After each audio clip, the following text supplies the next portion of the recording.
Whether you're a skeptic or a believer, join me, Rob McConnell, as together we'll investigate the world of the paranormal and the science of parapsychology here on the X-Zone Radio TV show on XZBN and the X-Zone TV channel on Simul TV.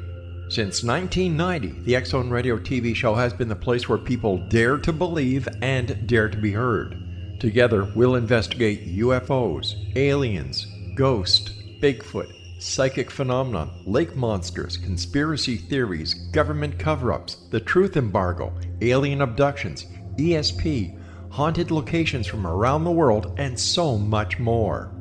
With over 28 years of broadcasting and more than 4,500 individual guests, the X-Zone is truly a place where fact is fiction and fiction is reality, as evidenced by the credibility, integrity, and professionalism of the guests that we bring to our international audience. If you have seen a UFO, had a close encounter, seen a ghost, Bigfoot, lake monster, or a story that you would like to share or have investigated, contact me, Rob McConnell, by sending me your email to xzone@xzoneradiotv.com, or you can call toll-free 1-800-610-7035, extension 143, and on Skype, X-Zone Radio TV.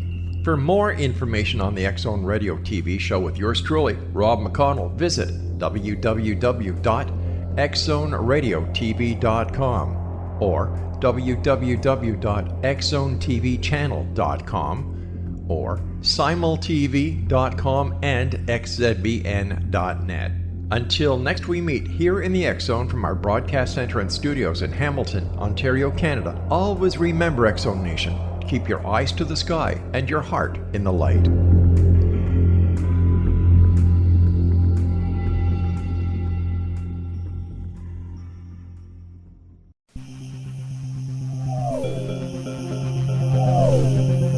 This is A Different Perspective with Kevin Randle. Kevin is a retired United States Army Lieutenant Colonel who has studied UFOs for more than 50 years. His military training has provided him with unique insight into military operations and UFO research. Kevin has investigated many of the most mysterious cases and has been consulted for dozens of documentaries and been interviewed on hundreds of radio and television programs about UFOs.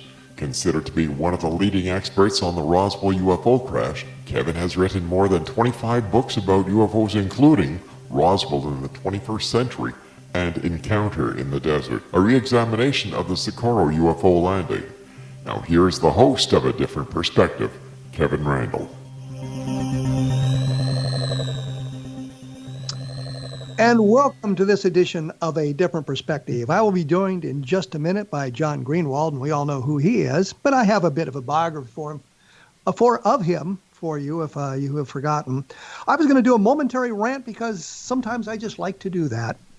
I've gotten a number of emails in the last 10 days, 2 weeks, about Philip Corso and his book.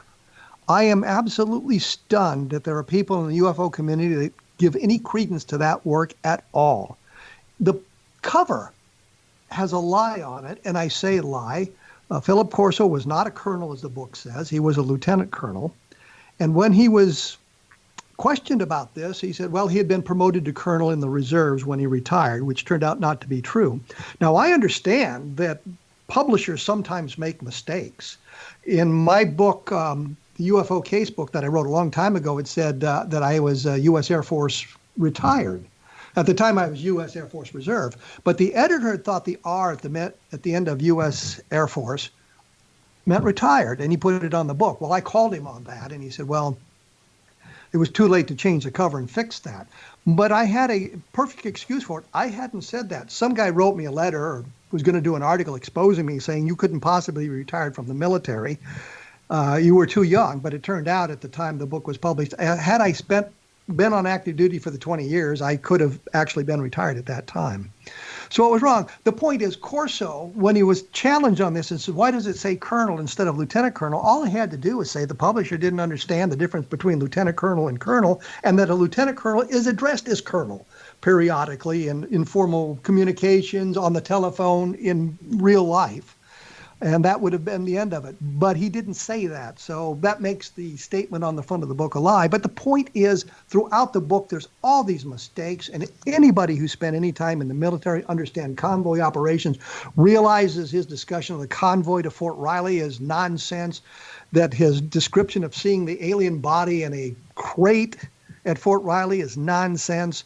And an awful lot of what he said in his book is absolute nonsense. Although, for those of you who don't understand, I believe the book is nonsense.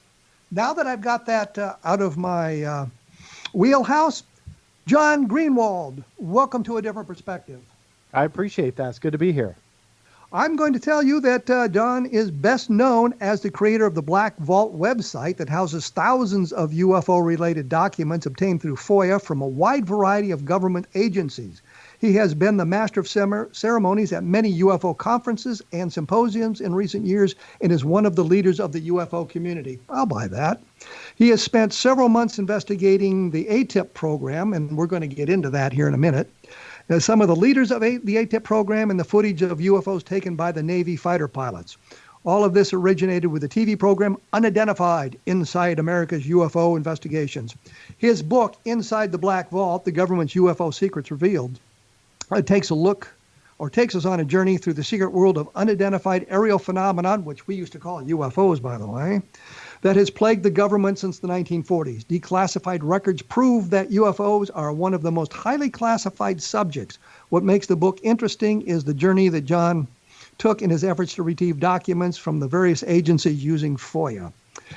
John, before we get into Unidentified, there has been, in the last couple of days, a number of stories out about Snowden's search of classified documents for UFO-related material and that he didn't find anything of importance. Mm-hmm. Are you aware of that, and is that relevant? I am aware of it. To be honest with you, is it relevant? I don't know. I mean, did he really have access to 100% of what's out there? I don't buy, even though he was able to get what he did. But on top of that, I saw one argument say, well, he didn't know about AATIP, so he didn't find everything. To me, the Snowden thing is a silly point that was brought up, I think, with Rogan. I think Joe Rogan is really into the topic, and he had to find a way to work it in. And, I don't think Snowden is the end-all, be-all with that. Well, that was the thing that I thought when I heard this thing, was that there was nothing in the stuff that he released that talked about the AATIP program, which suggested he didn't get into the UFO end of it very deeply, if he got into it at all. So I had thought of that as well. Yeah, but I don't put much weight into it, to be honest with you. That he didn't find anything you don't think is very significant then? Not really, no. I mean, no. I don't. I don't have a lot of faith that he, again, would have access to 100% of what's out there between all the different agencies. And correct me if I'm wrong. I just don't see one centralized database that Edward Snowden would be able to access to even hunt for that stuff, let alone find it. That was kind of my thought about all the various compartmentalizations and the way secret materials is handled, and how it's limited to certain people, that even though he was, I guess, just searching everything that he could find, that he didn't really find anything about UFOs because he didn't look in the right place. Yeah, exactly. And that's, again, I mean, you're smart enough to know that. It just doesn't make sense that would be available to him, meaning a centralized repository where he could search for any topic throughout every agency and get an answer. I just don't see that being a possibility. And we really don't know how much his access was restricted either, what specifically he was able to get at, and what his purview was when he was doing his actual real live honest-to-goodness consulting work. Yeah, exactly. And I will throw out one thing about Snowden. I'm not, as you know me personally, this big conspiracy theorist that finds a conspiracy in everything. However, I do believe, and I laugh only because I posted this about a week ago and got attacked by some and praised by others. But I think Snowden was put up to leak what he did. I think that it was actually something that he was tasked to do, that he is not the quote-unquote hero, whistleblower, leaker that the media made him out to be. That's the fun of a conspiracy theory, though. I mean, it's not like I have a ton of evidence to support it, but I will say this about that thought.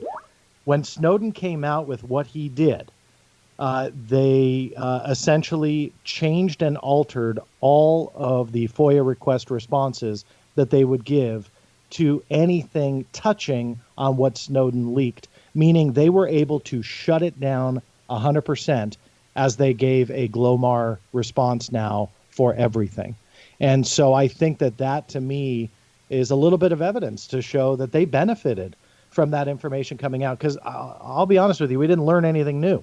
We really didn't. We put some names to it, but programs like Echelon were rumored for decades. They had a movie starring Gene Hackman and that was all about, people being watched. And Echelon, if you say something, that it cues in the computers to listen into your conversation. So all that was rumored for a long time. So all this did was change the way that they dealt with FOIA requesters like me. And then they gave what's called a GLOMAR response, which was, we can neither confirm nor deny documents exist on any of that because of Snowden. So the motive, I think, was definitely there for it to happen. So the suggestion is the government wanted this stuff leaked for some purpose. I mean, I understand you're speculating in this conspiracy mode, sure. But what you're suggesting is the government actually didn't mind this, and somebody may have actually pointed him in the directions that they took. Yeah, to be honest with you, yeah. I mean, look at what did we truly learn? And then this was nothing other than having some company names and program names attached, like Prism and other things. But Echelon, again, had been rumored well before Snowden, and that was a program that the NSA was allegedly involved in, that was spying on our conversations and, tuning in that if you said certain keywords, that it would kind of flag the system, so to speak, to keep watch on you. And I've chased documents on Echelon for years. Even to this day, I still can't find much except get these GLOMAR responses now. When you, again, touch anything that's related to the telecommunication spying, the Snowden leaks, all of that stuff that came out.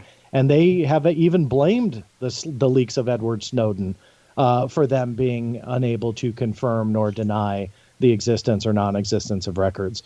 So I think, again, that there's a big possibility that this isn't a, leak as much as we're led to believe. And at the end of the day, maybe it was. But I think, to me, the evidence is there that they benefited from this stuff coming out, because the public didn't learn anything really new. We just put some names and company names. But on top of that, they were able to shut down FOIA requesters like me seeking documents on telecommunication spying and spying programs like that. Well, we're going to have to take a quick break here.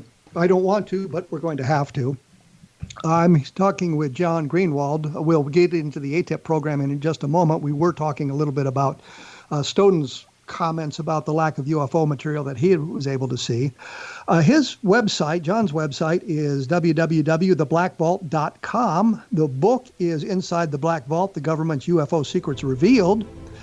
And mine is www.kevinrandle.blogspot.com. And I have a long posting up there about the AATIP program's claims of finding metallic or metamaterials. And I think you'll find a lot of information there. We will be back right after this with John Greenwald, so stick around.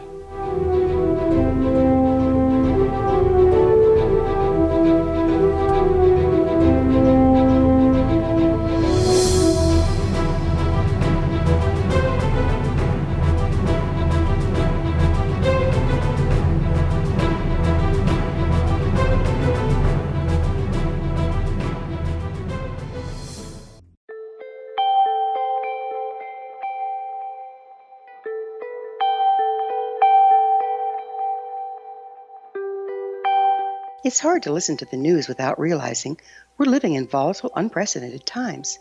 Yet never has there been such an opportunity to transform the human condition. As old structures fail, where can we find the guidance to co-create a better way? Find Your Path Home is an ever-evolving, leading-edge information, education, and healing resource center designed to support and guide you on your path to unity and enlightenment. Based on sound principles employed by shamans worldwide, we provide techniques that can support you through the current transitions, offering online shamanic classes, international long-distance shamanic healing sessions, complimentary Mission Evolution radio episodes and Stairway to Heaven TV vignettes, seminars, retreats, and much more.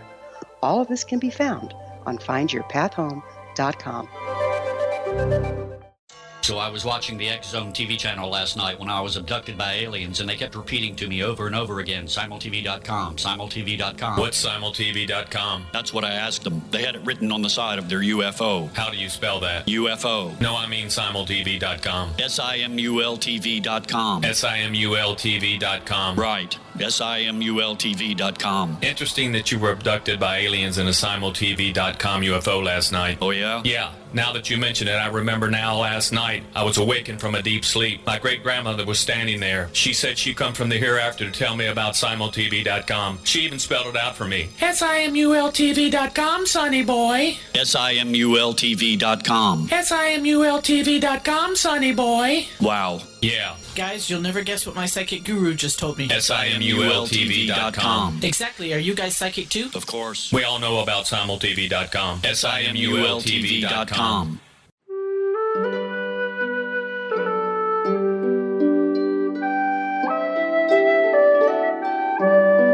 Path Home Shamanic Art School proudly presents the Gathering of Shaman 2019 Fall Retreat, Manifestation Samhain. Join me, certified shamanic instructor Gwilda Wiyaka, in the magnificent Colorado Mountains this November 2nd and 3rd for a life-changing event. Participate in unique teachings and ceremonies that'll put the power and magic of shamanic manifestation into your hands. Sit in circle with like-minded individuals, sharing group energy and the power it generates. Classes will be held in a facility next to the beautiful, majestic Arkansas River, further empowering the experience. Space is limited, so reserve your spot today. For more information, visit findyourpathhome.com or email touchin@findyourpathhome.com.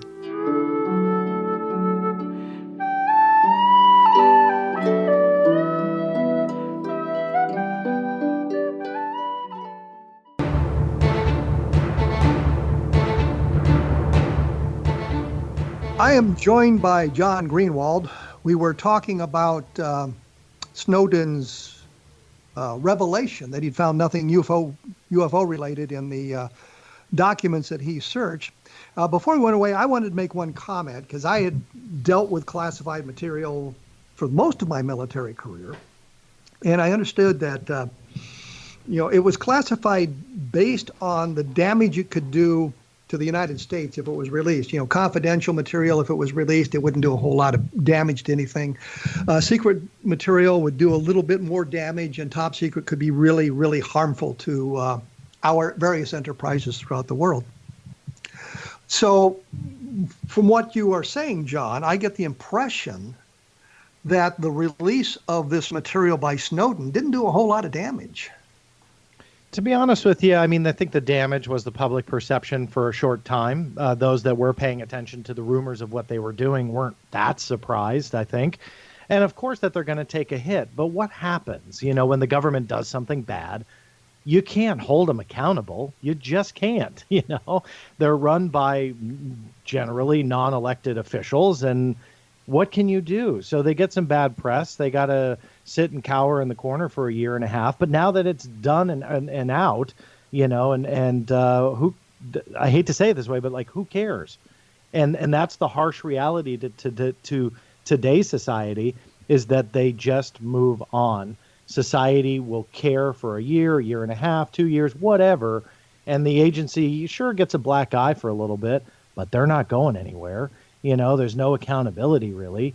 And let's face it, they do the public charade and the hearings and this and that. Do we really think that they stopped 100% all of the domestic spying and looking into our nation's safety? And in my opinion, no. I think that national security trumps public perception.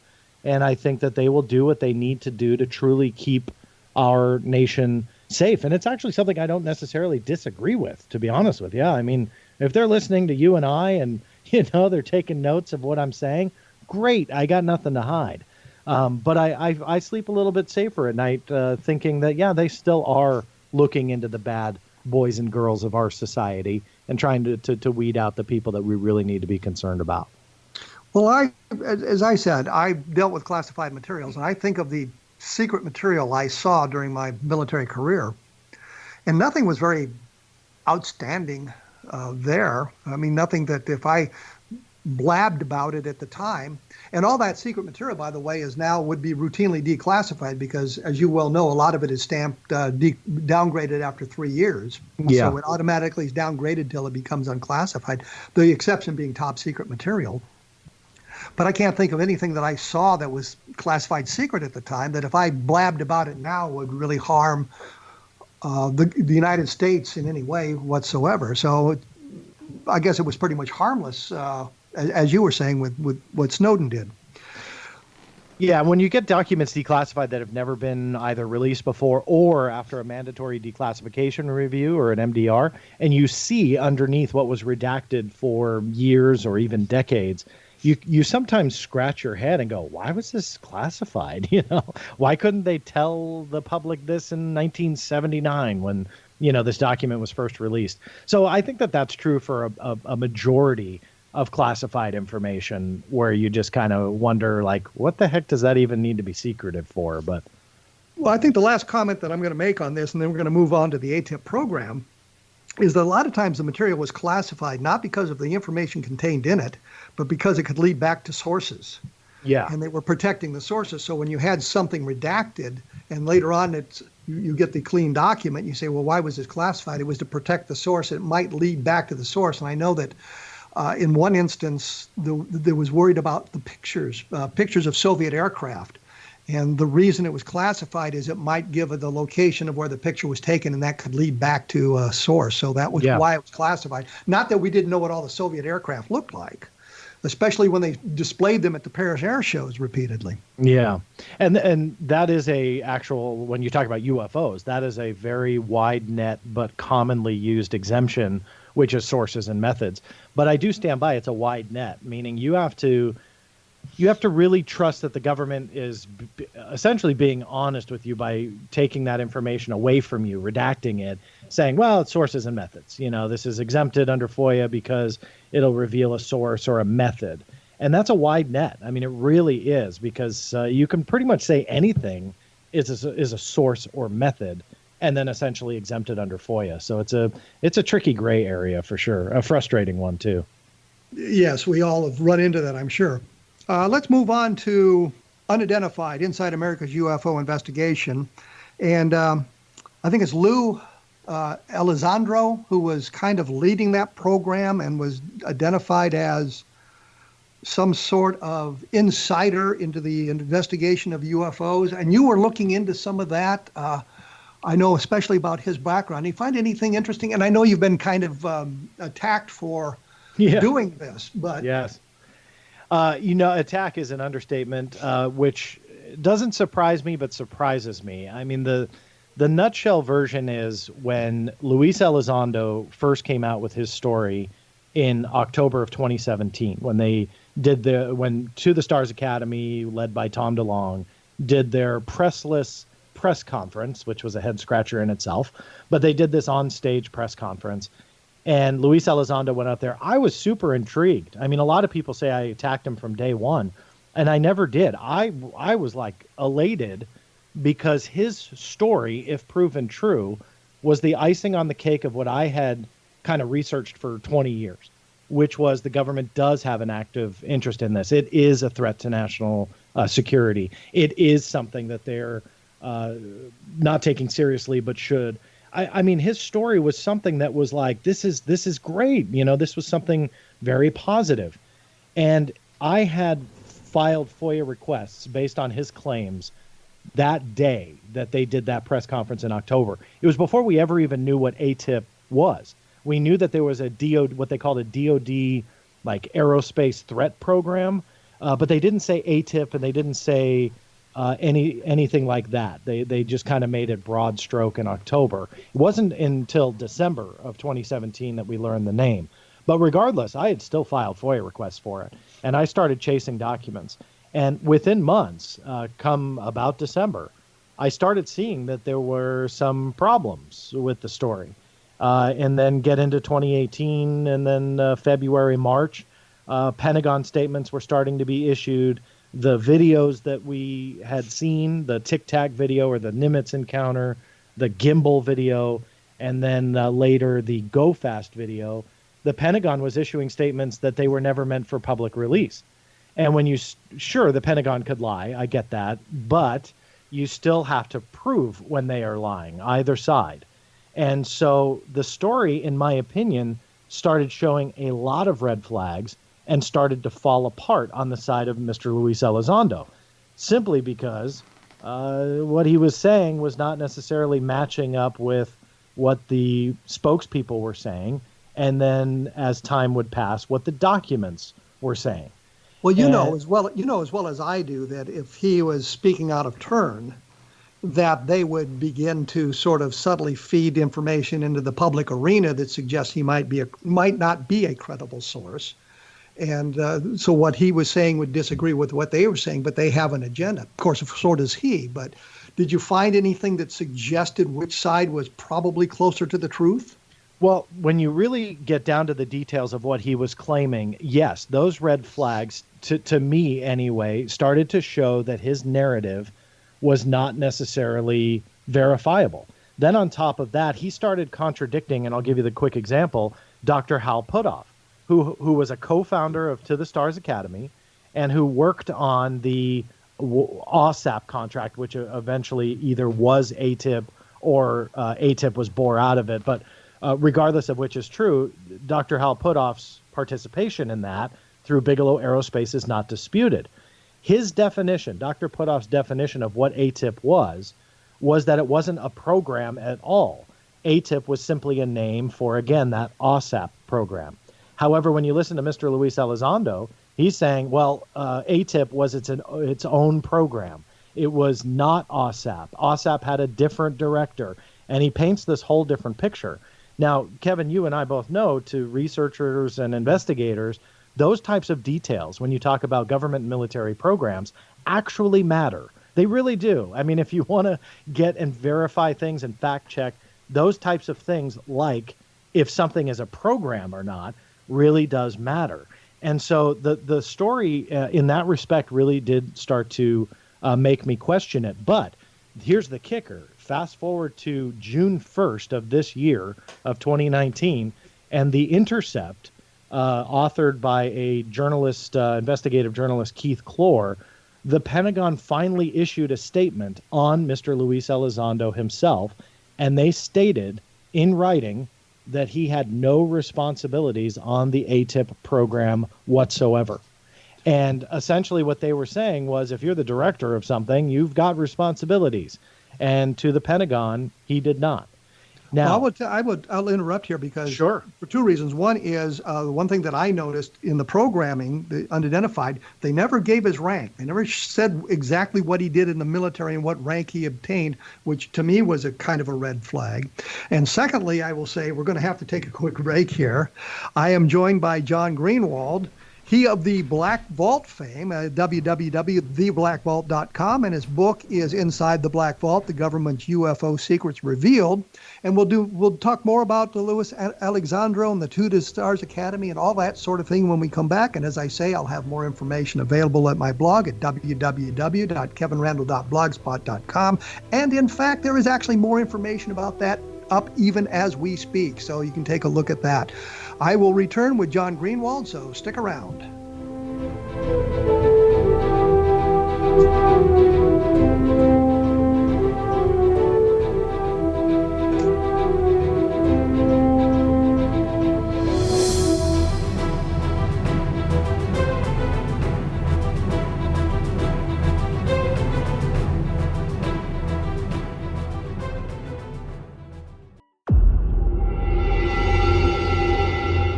Whether you're a skeptic or a believer, join me, Rob McConnell, as together we'll investigate the world of the paranormal and the science of parapsychology here on the X-Zone Radio TV show on XZBN and the X-Zone TV channel on Simul TV. Since 1990, the X-Zone Radio TV show has been the place where people dare to believe and dare to be heard. Together, we'll investigate UFOs, aliens, ghosts, Bigfoot, psychic phenomenon, lake monsters, conspiracy theories, government cover-ups, the truth embargo, alien abductions, ESP, haunted locations from around the world, and so much more. With over 28 years of broadcasting and more than 4,500 individual guests, the X Zone is truly a place where fact is fiction and fiction is reality, as evidenced by the credibility, integrity, and professionalism of the guests that we bring to our international audience.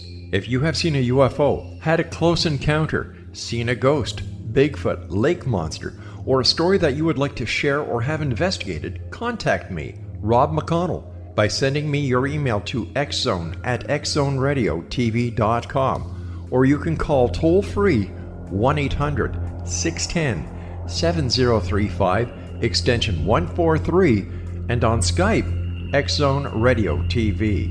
For more information on the X Zone Radio TV show with yours truly, Rob McConnell, visit www.xzoneradiotv.com or www.xzonetvchannel.com or simultv.com and xzbn.net.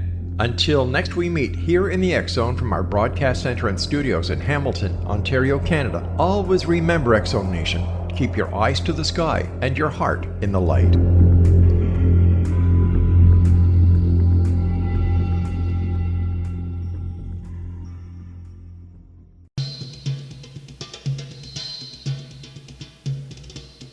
I am here with John Greenwald. I say that rather than having to say we are back, because obviously we were back. When we went away, I was mentioning the red flag that caught my attention on the program. They never identified what his exact status was in the military, saying that he was an intelligence officer, or which could mean a lot of different things, but they never specifically identified a rank.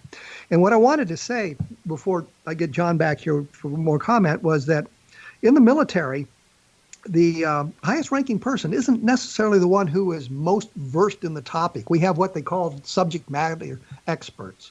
And that could be somebody who is well versed in a specific topic. It might be from their education in the civilian world. It might be other things that they have learned. So the brass, if you will, the higher ranking people would go to that subject matter expert to get information. So the fact that the guy might have had a low rank or might have been a senior NCO is really kind of irrelevant, but the fact they never identified it really kind of bothered me.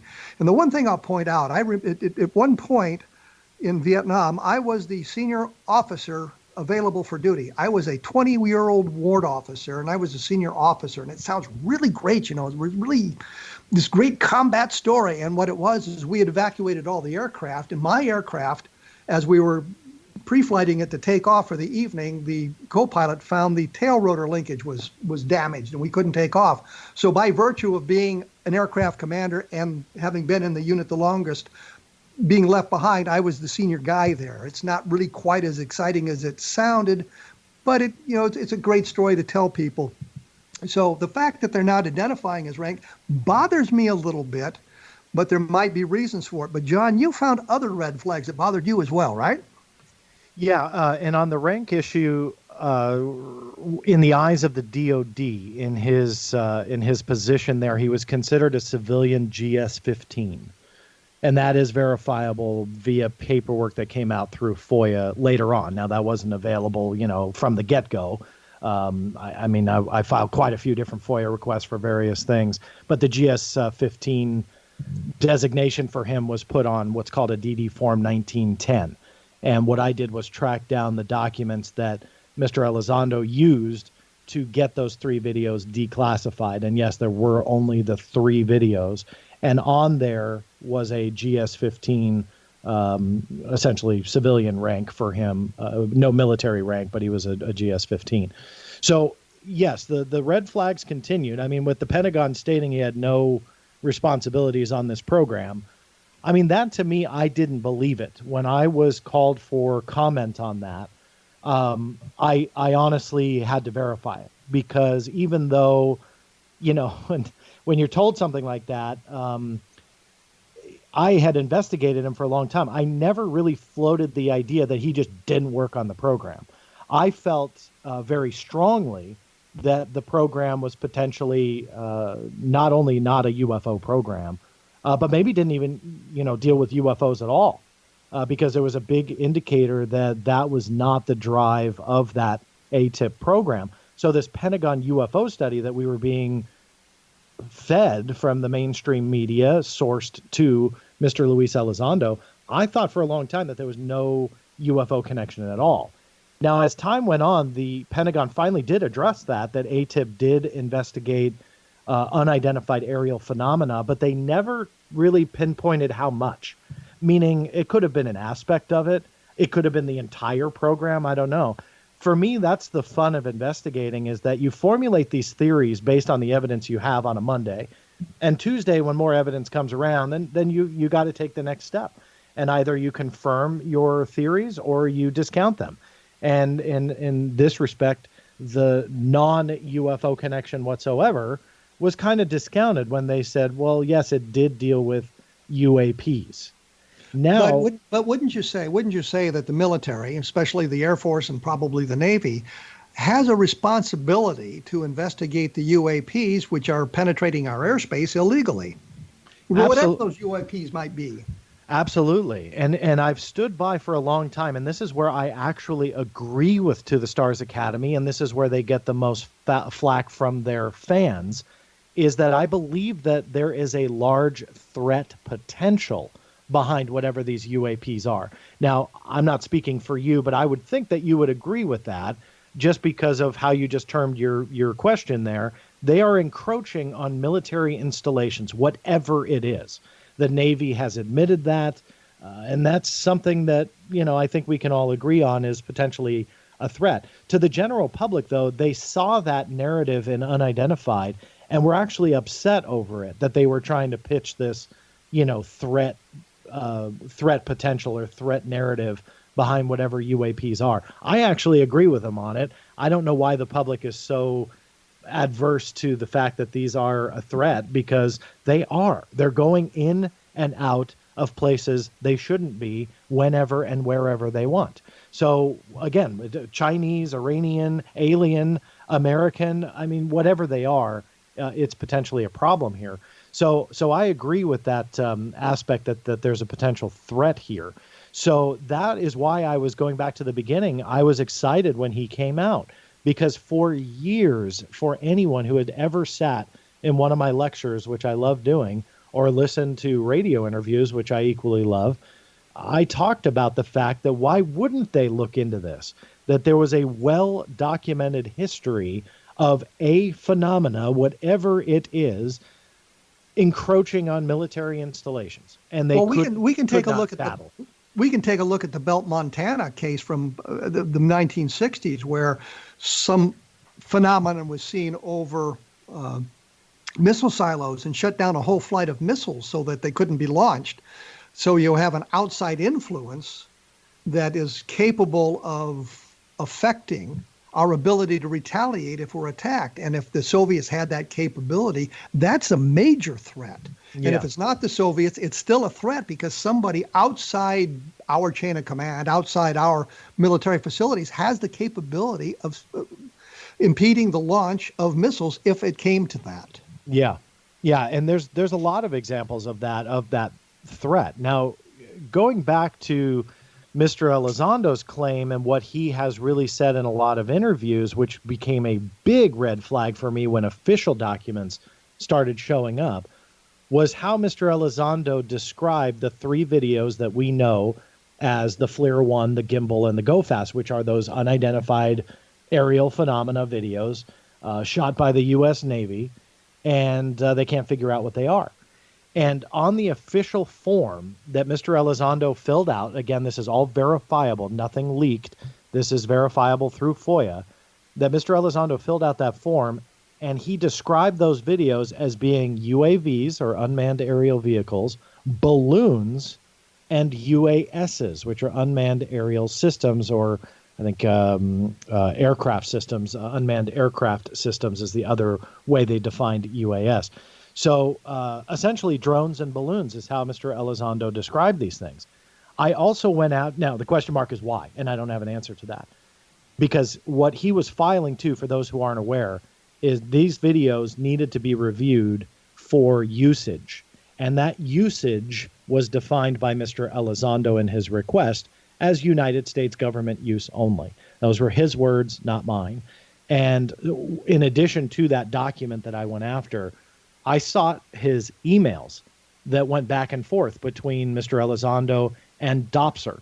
Now, DOPSR is the Department of Defense component that is in charge of all security reviews. And that's important because they are cleared at the highest level to see anything that you throw at them to say, hey, I want this declassified, or hey, I want to use this for that. And in those emails, it's revealed that Mr. Elizondo really was talking about nothing UFO or UAP, but rather threats from drone systems, drones and UASs or UAVs, and he wanted to create a database to keep track of these drone incursions, because according to him in the emails, there was no database that existed. I fully support that. If something like that does not exist, it should, because there are a lot of crazy people out there that can buy a $300 drone and start flying these things into sensitive military installations. So they need to see what's vulnerable, what's not, where is it happening the most. I support that. Has nothing to do with UFOs or UAPs. So, Kevin, I'll ask you, why?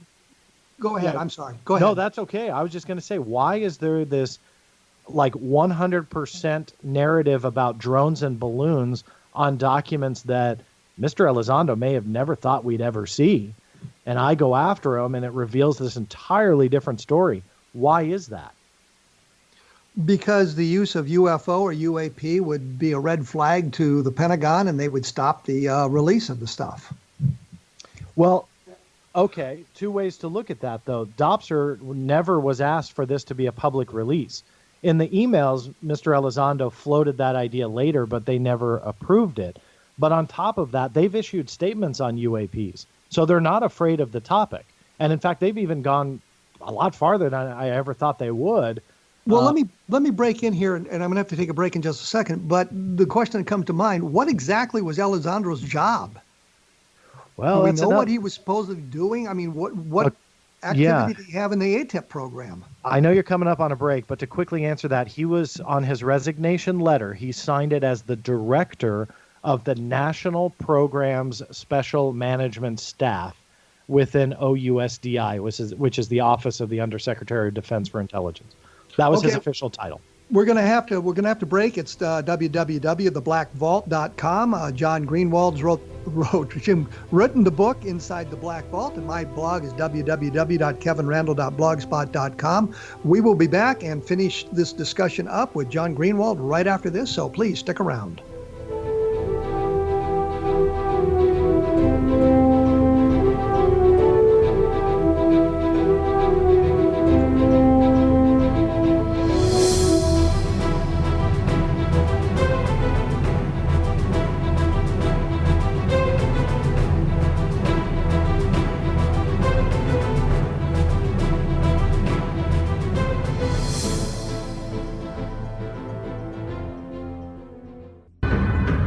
If you are looking for a safe, zero-calorie natural option to the harmful artificial sweeteners on the market today, Just Like Sugar is what you're looking for. Just Like Sugar is a wonderful natural alternative for those health-conscious people who choose a calorie-restricted diet with a great, pure, sweet flavor that tastes just like sugar. Just Like Sugar is a great natural option for people suffering from diabetes and may be useful in restricted diet programs where standard sugars are not allowed and does not cause a laxative effect of some other sweeteners. Just Like Sugar comprises a perfect blend of chicory root fiber, natural calcium, natural vitamin C, and Just Like Sugar's sweetness comes from the natural flavors from the peel of the orange.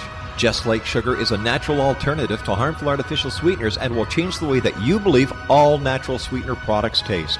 Just Like Sugar is available at your local Whole Foods markets, Wild Oats markets, Henry's, Sun Harvest, and many other fine natural food stores in the U.S., Canada, and worldwide.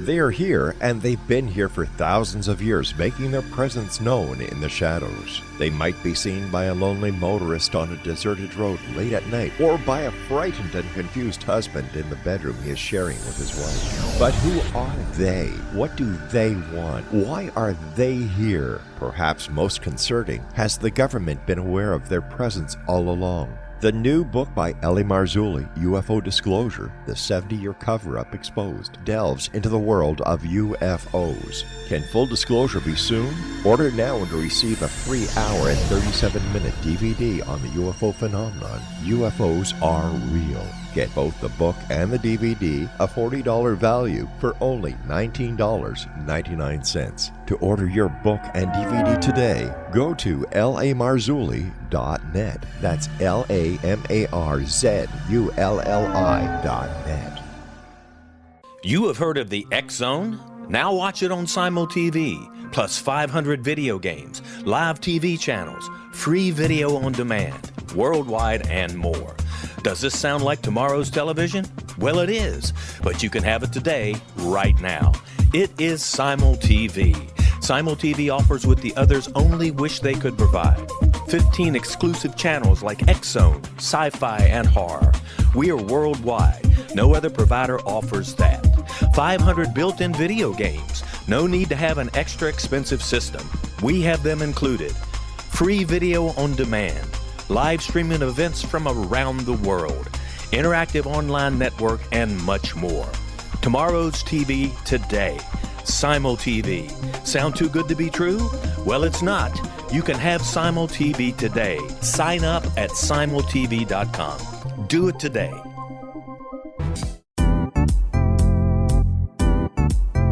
Memorable dynamic presentations are a not-so-secret weapon in the business world. Do you have a powerful message that must be shared, but you haven't found a way to deliver that message? Do you want to be known as a top public speaker who gets amazing results? Are you ready to create and deliver your powerful message? Thomas Hides can help you create and deliver your speech to get the results you desire. Visit iconquality.com. Did you expect your business to flourish, but instead it plateaued or didn't get off the ground yet? Would you like to achieve massive goals and discover new sources of income within your business? When you're ready to experience that type of success with fast results, Cindy Hendricks is the business coach for you. Her work with entrepreneurs and business owners has been life-changing. To get you and your business where you want to be, go to imaginemoresuccess.com. Has the fear of public speaking stalled your business or personal life? What would you give to develop and maintain supreme confidence? Have an invaluable private program to always perform at your best. Imagine how you would feel. You can have all that and so much more today with Thomas Hides' life-changing course called Number One Fear Unleashed. Visit numberonefear.com and be liberated from your fear of public speaking.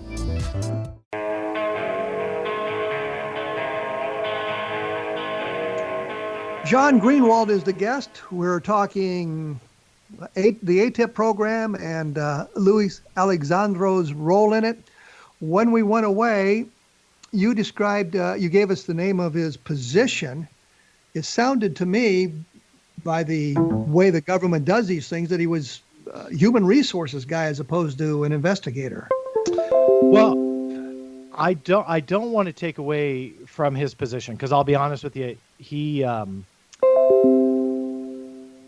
obviously had a senior level position, and the NPSMS is something that is very, very hard to find information on. And I searched very long and hard, and I did a video on this because I was able to bring up a military court transcript that tied into Khalid Sheikh Mohammed, yes, KSM, and it didn't mention Mr. Elizondo, but it did mention that position. It's the only official document that I've been able to find so far that references it.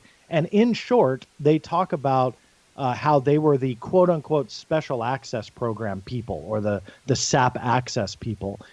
Now, of course, some of the fans of Mr. Elizondo were all over this, but keep in mind AATIP was never a special access program.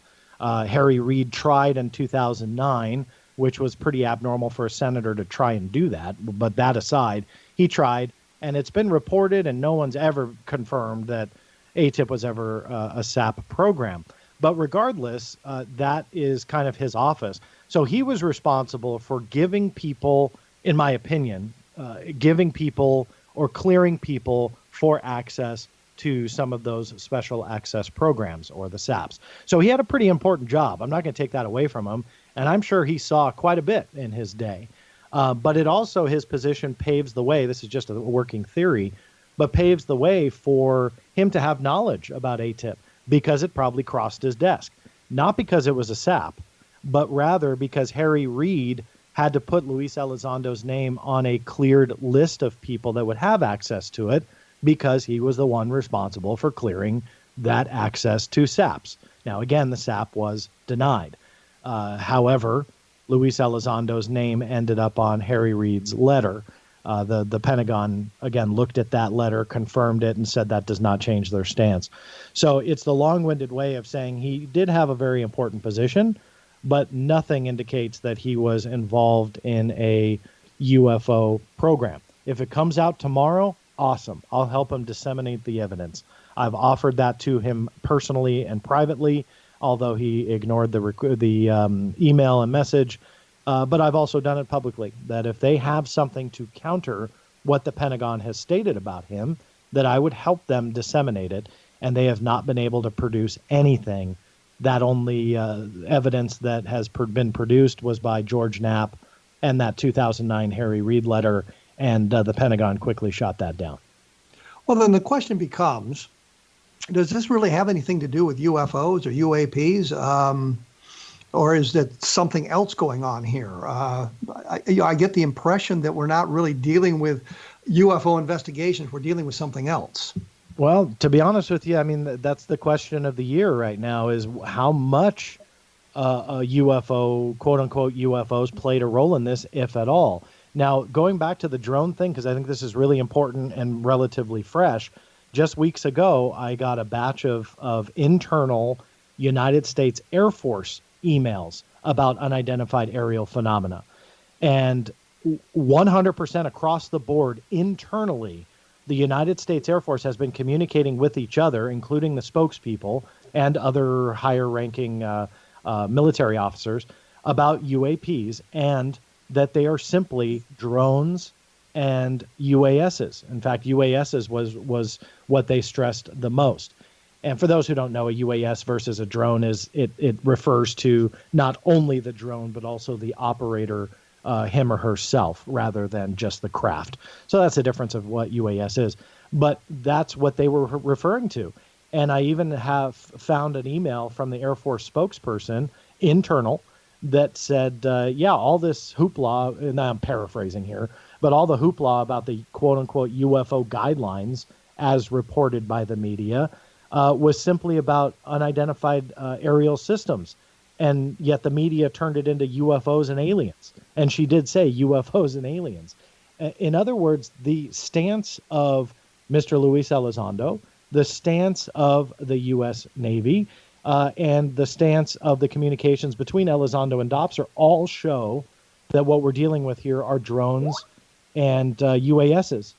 Now, to somebody who is a firm believer that there is something real about this UFO phenomena, and I don't believe it's all drones and balloons and UASs, I want to know why Mr. Elizondo's paperwork said that. I want to know why the Air Force has been 100% silent publicly on the UAP issue, and I had to go after internal communications to see their stance, and their stance is the same as Mr. Elizondo. Here's the idea I will float. It is quite possible that when we talk about the Nimitz and the gimbal encounter, along with the Go Fast, which, by the way, were the same incident, I got the Navy to confirm that to me, that it happened on the same day. It is possible that the United States Air Force is testing highly classified technology against the U.S. Navy. I wouldn't bet money on it yet, but that is a big of a possibility as aliens. So I think documentation is starting to support that. And it is quite possible that Mr. Luis Elizondo had clearance to know that, and yet the Navy did not. That's a possibility. Well, what strikes me as you were talking about that, I know that the Special Forces, the Green Berets, used to run, and probably still do, training exercises by spying on classified projects that may be being run out at Fort Bragg or wherever they happen to be stationed, as a way of seeing if they can penetrate the security, as a way of training them on how to penetrate security. So your suggestion that the Air Force is kind of testing this technology against the Navy doesn't surprise me at all. That it makes sense that if the Navy is fooled by that technology or can't identify that technology, then that tells the Air Force something that they really want to know. And it means that our competitors in the world may not be able to detect or identify that technology. I think it's a huge possibility. And the biggest flack you get, by you, I mean me, by floating that is that you take away, the accusation is that I'm taking away from the military witnesses, and that can't be farther from the truth. The military witnesses, the brave men and women that do come forward and talk about their encounters, is incredibly important. But that doesn't mean what they saw can't be identified. That's not an insult to them. It just means that they didn't have the tools to readily identify it. They didn't have maybe the knowledge of what potentially it could have been, when it could have been some kind of highly classified piece of technology. But look at the area, let's just say Commander Fravor, where Commander Fravor was off the coast of San Diego in the Pacific Ocean. You are in the vicinity of Navy installations, not just the San Diego bases, but I'm talking about in and around Catalina, where you've got these Navy installations where it makes sense that potentially there are classified pieces of technology being flown out there. And what better way to test it than doing it against the most powerful Navy in the world with the best technology? I'll give you another quick example. All the way back into the 1950s, and it ties into Area 51. Yes, it existed back then. I'm sure you know, Kevin, but just for those who don't, what they did was they did a spy satellite flyover of Area 51. And they took that technology that was able to take those pictures, gave it to the top CIA analysts that were cleared at the top secret level to see the photographs, but they never told them that it was an American base. And they asked them, analyze, what can you see? What can you deduce? Is it an active base? What's going on? What kind of technology? And essentially, we were testing ourselves. And I think that that is true decades and decades later. You brought up the special forces, and it's not an insult to say that quite possibly a military pilot sees something in the sky that he can't identify, but somebody within the Pentagon with top secret clearance can. Well, the thing is that he sees something in the sky he can't identify, and it is maneuvering in a way that no known aircraft, and I say no known aircraft, can maneuver. So it suggested something, an advancement in technology that could lead you to the conclusion of an alien visitation. That's right. Yeah, that's right. And no known technology is the key. I mean, there are some people that if you said, you know, in the 1940s where they actually were designing a flying wing, if you told them that this would fly one day, they would say that you're crazy, yet it did. Decades after that flying wing flew, people didn't know it was flying. And so secrets can be kept for quite a long time, and those secrets can contain technology that's just not known. And, and history has proven that. Well, the thing that always stuns me is the SR-71 is basically 1950s technology. Mm-hmm. And we still are marveling at the abilities of the SR-71 Blackbird. John, I've run out of time. Well, that's too bad. Let's just do another hour for the fun of it. Yeah, and see what happens at that point. I'll have you back sometime when we get some more information going on. I want to talk about again the metamaterials and that sort of thing. So we'll have you back here when we know a little bit more about that. But thanks an awful lot for taking some time with us this afternoon. It's my pleasure. I appreciate it. Thank you. And as I say, it's www.theblackvault.com. The book is Inside the Black Vault, The Government's UFO Secrets Revealed. And we've been talking about AATIP and all of that sort of thing. And as I say, I've got a long article about the metamaterials up on my blog at www.kevinrandle.blogspot.com. I also did a book, Encounters in the Desert, which deals with the Socorro UFO landing, and I think brings out some new information, some better information, and gives you a better handle on what happened. And for those of you who are stuck in the 20th century, take a look at Roswell in the 21st century, which will give you a lot of new information and good information about where the Roswell case is today. I will be back in 167 hours with another program, and thank you for joining us today.